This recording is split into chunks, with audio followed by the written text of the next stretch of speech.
Hi, welcome to the Live Well by Rapala. That is Ronnie Moore. I'm Tommy Sanders, and Ronnie, it is bittersweet as we come up on. It seems like a long time ago when we started back in February with this season for 2025, but we have reached the end of the road, final event of the year at the Upper Mississippi, La Crosse, Wisconsin. We knew it would be good. We knew many reasons, always reasons to look forward to this special place here, but the events, the atmosphere, the races going on make it even more packed with storyline. Yeah, it feels like we still have 2 weeks to go to decide everything because this 4-day tournament at the Mississippi River is going to entail every day as implications, big drama for a lot of the different things. And at the Mississippi River, just like St. Clair, our last two events of the season, tight weights. So if you barely miss the bar, Tommy, you could go from being 30th to being 60th, and those are all the valuable points you need. So whether you're in the AOY, ROY Classic requalification list or trying to win the tournament, it's going to be tight at the Mississippi River. Absolutely. Well, let's talk about the river itself. Of course, it comes down from up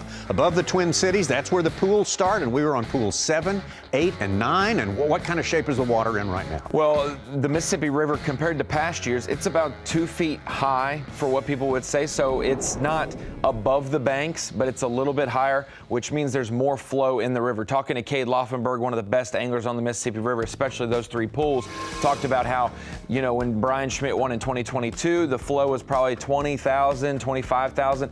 It's around 60,000 in some areas. And so also with the water being higher, some of that grass that would normally be topped out, not quite topped out, which means those current seams aren't as defined. You know, when you have topped out grass, that water has to flow by it. Now it still has the chance to flow over it and through it because it's not as thick and it's not topped out. So some of those current seam areas aren't as defined as before, not going to make it as easy, but with more current flow, with the sand that we know on the main river, we could see smallmouth come into play for sure. I know that they get bigger in the next month or so, but largemouth should still be also on people's radars as they're so plentiful. And honestly, this tournament, for the most part, is dominated with largemouth.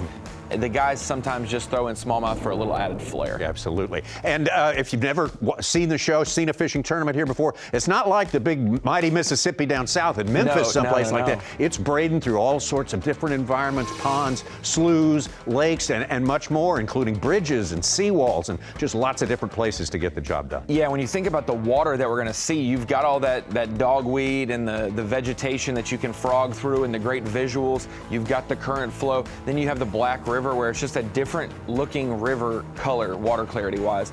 You've got docks up there. You have the spillway from Onalaska. And remember, like you said, 7, 8, and 9, that means you can lock twice. You can lock up one or you can lock down one. Those 3 pools, there's always risks with locking. Some people think maybe more in September when different harvests and trades start sending stuff down the river. But August can be just as tricky because if weather presents itself, some of those harvests may be earlier than others. Some of those other travel navigation deals may also be happening. Something to note as well, lock 6 is the above. It's not a playing field, but that one's going to be closed, so that may free up some of the 7 and 8 locks. And we might not have change the traffic situation. It may change traffic, but it doesn't affect our playing field, but it could affect the navigation that would eventually affect our playing field. So yeah, on Alaska, La Crosse, and then down below Stoddard, those are the 3 pools. And we've seen people sample all of them. Maybe Stoddard more in September. On Alaska has had its flares this time of the year. So 7 and 8 are the ones I'm thinking about, but 9 always has a wild card. Someone can catch them at 9. On Alaska is kind of a little insurance policy for anglers who need to fill out a limit too. You got to keep that in the back pocket. And another reason to stay in Pool 8. Yeah, absolutely. Pool 8's the place to be. It has not been one outside of Pool 8, if ever, but if it has been in a long, long time. And so, especially when we think about some of our races, Tommy, we got Angler of the Year, Rookie of the Year, Classic lines. None of these guys should be leaving. They should be staying in Pool 8. The risk to leave is just too great. Now, maybe when we get around the Shakir at Walters and below that, throw a Hail Mary, go try something different, but so much risk that when we look at our AOY race coming in, 690 and 690, that means Trey McKinney and Chris Johnston tied. We haven't had a tied Angler of the Year race going into the final event ever in my best memory. 40 points to the other guys. So every day of competition, Tommy, we will basically eliminate someone. If the top leaders make the 50 cut, Patrick Walters can't win AOY. If they make the 50 cut and these guys aren't in the top 10, they start falling off like that. But for these 2 anglers, we cannot, I can say this, cannot end the season in a tie. because even if they're tied now and they tie in the tournament, there is a tiebreaker. Someone's going to have to win by 1 point, and it might be Trey McKinney or Chris Johnson. Any prediction, Tommy? I did tied. Okay. So whoever caught the most full field fish will win the tournament. And Trey overwhelmingly has that. Trey has done that. Trey's story is incredible. Started out the season in 89th place down the St. Johns River, went on a run of 4 top 10s to basically catch himself back up to the field. That's drama already there, and then, even before we're even close to here. And then adding another top 10 in a victory form at St. Clair, 5 top 10s this season. It's crazy that he's tied because Chris Johnson has 0 top 10s this season, but he's got 5 top 20s. So a tight race there. And one race that we thought we weren't even going to have to pay attention to, but it got real tight at St. Clair. The Rookie of the Year race, Dakota Lithium Rookie of the Year.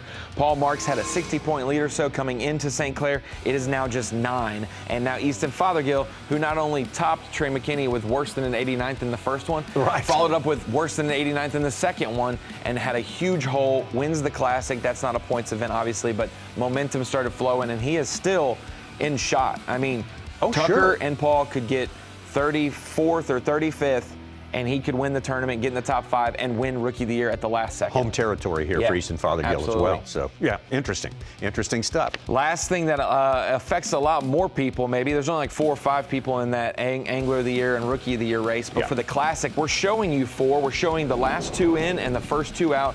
Brandon Lester, Pat Schlopper. What's ironic about this is 3 years ago when we were here to end our season, Brandon Lester and Brandon Polinick were fighting for Angler of the Year first and second. Now they're fighting for the last Classic spot. So Lester's in at 41st right now. Schlopper's 42nd. That is the last Classic spot. Polinick and John Garrett, who he has won an event, Polinick has, and John Garrett led our Angler of the Year race all the way up until Hartwell. So 4 events into the season, he had the Angler of the Year race, and now he finds himself worried for the Classic. And that won't be settled here, but one Classic spot will be settled here. It's win and in. It is win and in. Win and in. So the thing about it is we were at 40. We started the season 40th place was the Classic cut line, with Easton Fothergill being in there, double qualified now. It goes to 41. Corey Johnston won the St. Lawrence Open and didn't fish any other Opens, so it goes to 42. You said the win and in, if it's somebody above 40s or even someone who's in the 50s right now, if they win, they'll probably get in there and double. It'll go down to 43. You've got a couple more Opens and EQs the rest of the season. It could go farther, but do your work at the Mississippi River. It's going to be a tight race. Best advice you could give anyone. Absolutely. Well, why don't we give them some baits advice? Let's talk about it. Mississippi River is always so fun, Tommy, and like we said, you can fish all largemouth and you can fish for smallmouth and keep them in play. But with this time of the year up north, we expect topwater of some variety. If you are in the slop, the dogweed and the vegetation of shallows, some of those areas in that Pool 8 region, definitely topwater frogs are going to be people's arsenals. We've seen some great visuals over the years of this place there. Also, some topwaters walking baits, whether you're out on the main river, away from that grass, over sand places, a walking style topwater like a jowler, a smaller version, maybe a 3-hook version, 2-hook version, whatever it is. Walking topwaters on the main river can be a big deal as well. We've seen in the past, Cody Stahl helped use this in his victory last year, using different swim baits that are 5 to 7 inch varieties, normally with a treble hook, maybe with a single hook out of the back where you're fishing it.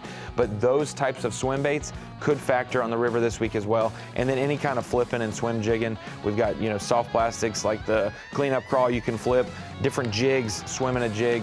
A lot of different things. It's a great visual tournament to end our season on. Absolutely, and you can tune in any day, and there'll be a story working. I guarantee you, we've got so many stories going on here. Whether you tune in, and we're on Bassmaster.com, on Roku, or on the weekend on FS1. It's going to be good. 4 days of fishing. Somehow, even with 2 extra feet of water, Tommy, someone's going to get stuck on a sandbar. Someone's going to be shooting mud. They always are. They're going farther and farther to find the honey hole to try to win in La Crosse. All that stuff. All that stuff's good. We're looking forward to it. The Pro-Guide Battery Bassmaster Elite on the Mississippi River at La Crosse, Wisconsin, August 21st, 22nd, 23rd, and 24th. And that is the LiveWell presented by Rapala for today. The last one. The last one. Adios.